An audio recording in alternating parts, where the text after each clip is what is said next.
What is a Jew? That question is confusing, not just to non-Jews, but often to Jews themselves. Are Jews a race, a religion, a nation, a people, a family, a culture? Many people would say they're all of the above. And the reality is the Jewish people are all of the above except for one of those, a race. How do we know the Jewish people are not a race? Because if you look at Jews from around the world, especially if you visit the land of Israel, you'll see that Jews come in all size, shapes, and colors. And besides that fact, anyone can join the Jewish people. If it was a racial definition, you can't join a race. But being a Jew is not just a national identity, and it's not just a religious identity.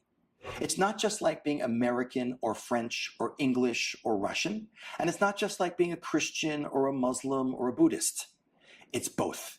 There's a national component and a religious component to the Jewish people. There is a faith, but even a Jew who's not observant, who professes to not even believe in God, is still part of the Jewish people. And there's also a national component. But even a Jew who lives in Israel who's not observant is still part of the Jewish people. So it's complicated, but it's a combination of both. But the Jewish people are definitely a nation. The Jewish people have a land, a language, and a history. Ironically, we would say the Jewish people may have less of those things than most nations.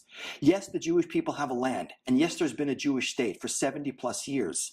But for the last 2,000 years, the majority of the Jewish people have lived in a diaspora outside the land of Israel.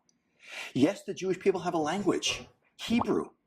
But for more than 2,000 years, Hebrew was not a dead language, but it wasn't a spoken language. Only recently has it been resurrected as the national language of the Jewish state. And yes, the Jewish people have a history. But for thousands of years, Jews scattered around the world had very different histories from each other.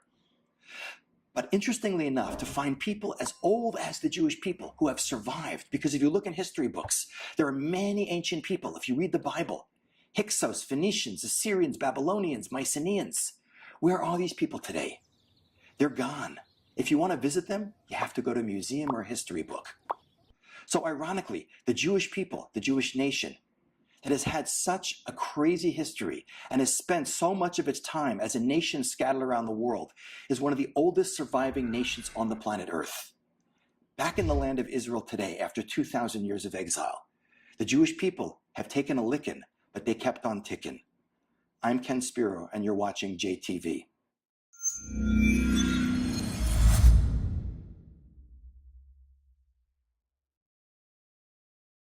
To stay up to date with the latest JTV content, if you're on YouTube, click subscribe below the video and the alarm bell. And if you're on Facebook, click the like button, and under following, click see first.